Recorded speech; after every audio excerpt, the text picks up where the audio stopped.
ప్రధానమైన వాణిజ్య పంటల్లో పత్తి పంట ఒకటి. పత్తి పంటను తెల్ల బంగారం అని పిలుస్తారు. అయితే ప్రతి ఏటా ఈ పంటలో చీడపీడల వ్యాప్తి పెరగటంతో పంట దిగుబడి పూర్తిగా తగ్గిపోతోంది. గత 3-4 ఏళ్ల నుండి గులాబీ రంగు పురుగు ఉధృతి పెరగటంతో రైతులకు తీవ్రమైన నష్టం వాటిల్లుతోంది. గత ఏడాది పత్తి సాగు చేసిన రైతులు ఈ ఖరీఫ్లో కూడా సాగు చేసేందుకు సిద్ధమవుతున్నారు.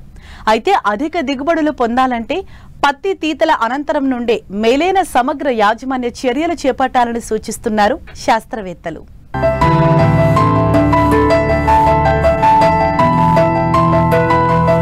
తెల్ల బంగారం అని పిలువబడే పత్తి పంట ప్రపంచంలో సుమారు 111 దేశాలలో సాగుతుంది.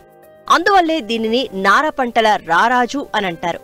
ప్రపంచవ్యాప్తంగా ఈ పంటకు 1326 కీటక జాతులు ఆశిస్తే మన భారతదేశంలో 130 రకాల కీటకాలు ఆశిస్తున్నాయి. ఇందులో అత్యంత తీవ్రంగా నష్టపరిచే పురుగు గులాబీ రంగు పురుగు. ఈ పురుగు ఆశించడంతో 2016 నుండి పత్తి సాగు దిగుబడి తగ్గుతూ వస్తోంది. ముఖ్యంగా తెలుగు రాష్ట్రాల్లో 20 లక్షల హెక్టార్లలో పత్తి సాగవుతుంది. అయితే గులాబీ రంగు పురుగు బెడద వల్ల సాగు విస్తీర్ణం ఏటికాయేడు తగ్గుతూ వస్తోంది. గత ఖరీఫ్ పంట కాలంలో 30 నుండి 40% వరకు ఈ పురుగు ఆశించడం వల్ల నష్టం జరిగింది. అంటే ఈ పురుగు ఎంత ప్రమాదమో గమనించవచ్చు. ఈ పురుగు జీవిత చక్రాన్ని చూస్తే అక్టోబర్, నవంబర్ మొదలుకుని పంట తీత తీసే వరకు ఉంటుంది. ఈ పురుగు జీవిత చక్రంలో 4 దశలు అనగా గ్రుడ్డు దశ, గొంగళి పురుగు, కోసస్త, రెక్కల పురుగులుగా చూడవచ్చు.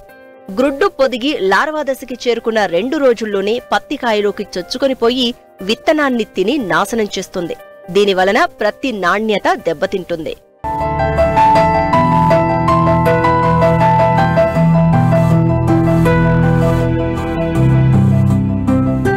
గత ఏడాది సెప్టెంబర్ నుండి నవంబర్ వరకు కురిసిన ఎడతెరిపిలేని వర్షాల కారణంగా సకాలంలో పంట యాజమాన్య పద్ధతులు పాటించలేకపోవడంతో గులాబీ రంగు పురుగు ఉధృతి పెరిగింది. దీంతో దిగుబడి, నాణ్యత గణనీయంగా తగ్గింది.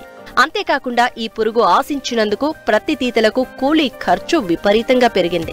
ఈ అనుభవాన్ని దృష్టిలో ఉంచుకుని గులాబీ రంగు పురుగు నివారణకు ముందస్తు సమగ్ర యాజమాన్య పద్ధతులు చేపట్టాల్సిన అవసరం ఎంతైనా ఉందని తెలియజేస్తున్నారు ప్రధాన శాస్త్రవేత్త రాజేశ్వర్ నాయక్. భారతదేశంలోనే కాక ప్రపంచంలోని వాణిజ్య పంటలలో పత్తి పంట కూడా ఒక వాణిజ్య పంట. ఈ ఏడు మనం చూసుకునే దాదాపు పత్తి పంటకు 12,000 రూపాయల వరకు క్వింటల్కి ధర ప్రకటన జరిగింది. అయితే ఇక్కడ ప్రధానంగా ఏంటంటే పత్తి పంటలో ఎండాకాలంలో కొన్ని యాజమాన్య పద్ధతులు పాటించకపోతే వర్షాకాలంలో పత్తి పంటకు చాలా రకాల చీడపీడలు ఆశించే అవకాశం ఉంది. కాబట్టి దయచేసి రైతు సోదరులు పత్తి పంటలో కొన్ని ముందస్తు జాగ్రత్తలు తీసుకోవాలి. పత్తి వేసిన రైతులు పత్తి పొలంలో పత్తి కర్రలు లేకుండా జాగ్రత్త పడాలి. అదే కాకుండా ముఖ్యంగా వేసవి దుక్కులు కూడా చేసుకోవాలి. అయితే ముఖ్యంగా ఏంటంటే పత్తి మొదలు కానీ అవన్నీ ఏరివేసి భూమిలో కలిదునడమో లేదంటే వేసవి లోతు దుక్కులు చేయడమో చేయాలి. ఎందుకంటే ప్రధానంగా ఇదే కాకుండా గట్ల వెంబడి పిచ్చి మొక్కలు, కలుపు మొక్కలు లాంటి కలుపు మొక్కలు ఉన్నప్పుడు వాటిని ఏరి తీసివేయాలి. ఎందుకంటే ఈ మధ్య పత్తిలో ప్రధానంగా చూసుకున్నప్పుడు అక్టోబర్ మాసంలో గులాబీ రంగు పురుగు చాలా తీవ్రమైపోయి నవంబర్, డిసెంబర్ మాసంలో ప్రతి కాయకు గులాబీ రంగు పురుగు ఆశించి ముఖ్యంగా పింజ పొడవు, నాణ్యత దెబ్బతినడమే కాకుండా తెల్ల రంగులో ఉండాల్సిన పత్తి ముఖ్యంగా ఇతర రంగులో మారిపోయి పత్తి తన యొక్క నాణ్యతను కోల్పోతుంది. కాబట్టి తద్వారా దిగుబడి కూడా గణనీయంగా తగ్గిపోతుంది. కాబట్టి రైతు సోదరులు ప్రధానంగా వేసవి కాలంలో ముఖ్యంగా మే మాసంలో రైతులు వేసవి దుక్కులు చేసుకుంటే ముఖ్యంగా గులాబీ రంగు పురుగుకు సంబంధించిన కోసస్థ దశ సాధారణంగా అది 1 అడుగు లోతు లోపల కోసస్థ దశ ఉంటుంది. కాబట్టి ఎండాకాలంలో వేసవి దుక్కులు చేసుకుంటే ఆ ఎండ వేడిమికి అంటే వేసవి దుక్కులు చేసినప్పుడు కోసస్థ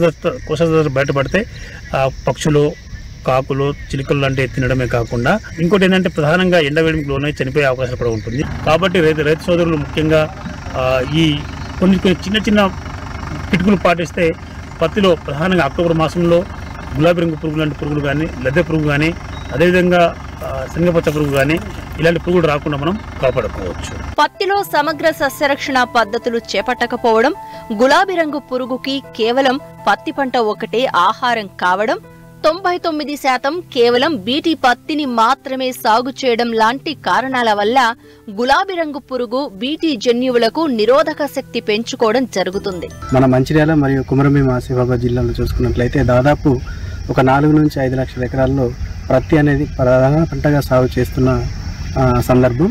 ముఖ్యంగా ఈ పత్తి పంటలో ప్రస్తుత తరుణంలో గులాబీ రంగు పురుగు అనేది రైతుకు ఒక కొరకరాని కొయ్యగా పరిణమిస్తున్నది. దీని నివారణ గనక ఒక సమగ్ర యాజమాన్య పద్ధతులు పాటించకపోతే ఈ గులాబీ రంగు పురుగు నివారణ అనేది అసాధ్యం. కాబట్టి రైతు సోదరులు ముఖ్యంగా 4 అంచెలలో ఈ యాజమాన్య పద్ధతులు చేపట్టవలసి ఉంటుంది. ఈ పంట లేని కాలంలో చూసుకున్నట్లయితే మనకు వేసవి దుక్కులు చేసుకోవడం ద్వారా ఈ పురుగు యొక్క కోశస్థ దశలు ఏవైతే ఈ భూమి లోపల ఉంటాయో అవి బయటికి బహిర్గతమై ఎండ వేడికి చనిపోవడం, లేదంటే పక్షులకు ఆహారంగా మారి వాటి యొక్క ఉధృతిని తగ్గించుకోవడానికి అవకాశం అనేది ఉంటుంది. ముఖ్యంగా ఈ జిన్నింగ్ మిల్ల దగ్గర చూసుకున్నట్లయితే పత్తి తీసిన తర్వాత అంటే జిన్నింగ్ చేయబడిన తర్వాత పత్తి విత్తనాలను మనం ఎక్కువ కాలం నిల్వ చేయకుండా వాటిని నాశనం చేసుకున్నట్లయితే ఈ పురుగు ఉధృతిని మనం తగ్గించుకునేటువంటి అవకాశం ఉంటుంది.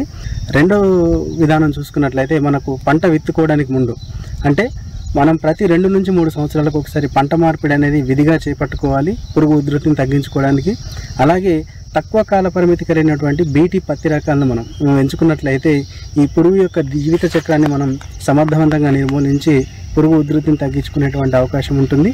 అలాగే చూసుకున్నట్లయితే పంట చుట్టూ కూడా మనం నాన్ బీటీ పత్తి విత్తనాలను ఒక 4 నుంచి 5 వరుసల్లో విత్తుకోవాలని చెప్తా ఉన్నాం. కానీ ప్రస్తుతం ఈ బీటీ నాన్ బీటీ పత్తి విత్తనాలు 2 కూడా కలిసి వస్తున్నాయి కాబట్టి వాటిని మనం సమపాలలో కనుక విత్తనం విత్తుకున్నట్లయితే ఈ పురుగు ఉధృతిని మనం అదుపులో ఉంచుకోవచ్చు. మూడో పద్ధతి చూసుకున్నట్లయితే మనకు పంట కాలంలో ముఖ్యంగా ఈ గులాబీ రంగు పురుగు యొక్క ఉధృతి అనేది మనకు 45 రోజుల నుంచి అంటే విత్తనం విత్తుకున్న 45 రోజుల నుంచి మనకు కనబడేటువంటి అవకాశం ఉంటుంది. కాబట్టి రైతు సోదరులు పంట విత్తుకున్న 45 రోజులకు ఈ లింగాకర్షక బుట్టలు ఎకరానికి 4 నుంచి 8 చొప్పున పెట్టుకొని పురుగు ఉధృతిని గమనించుకోవాల్సి ఉంటుంది. ముఖ్యంగా ఈ లింగాకర్షక బుట్టలు పెట్టుకోవడం ద్వారా మనకు పంట చేలల్లో ఉండేటువంటి మగ పురుగులన్నీ కూడా ఆకర్షితమై లింగాకర్షక బుట్టల్లో పడిపోవడం ద్వారా ఆడపురుగుకి మగ పురుగు దొరకక సంపర్కం జరిగేటువంటి అవకాశం ఉండదు. కాబట్టి పురుగు ఉధృతి అనేది తగ్గిపోయేటువంటి అవకాశం ఉంటుంది.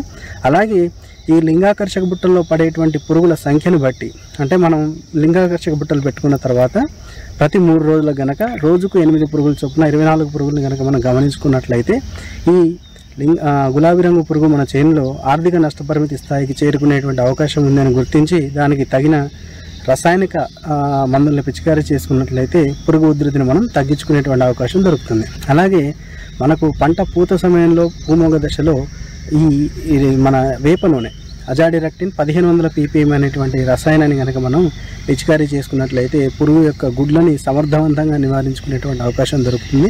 ఏవైతే పత్తి మూలను మనం కంప్లీట్గా నాశనం చేసేసి లేదంటే పశువులను గొర్రెలను తోలి వాటిని మేపడం ద్వారా పురుగు ఉధృతిని జీవిత చక్రాన్ని మనం అదుపు చేయగలుగుతాం. ప్రతి రైతు ఇప్పటి నుండే తగు జాగ్రత్తలు తీసుకుంటే గులాబీ రంగు పురుగును ఆదిలోనే అరికట్టి నాణ్యమైన పత్తి దిగుబడులు పొందడానికి ఆస్కారం ఉంటుంది.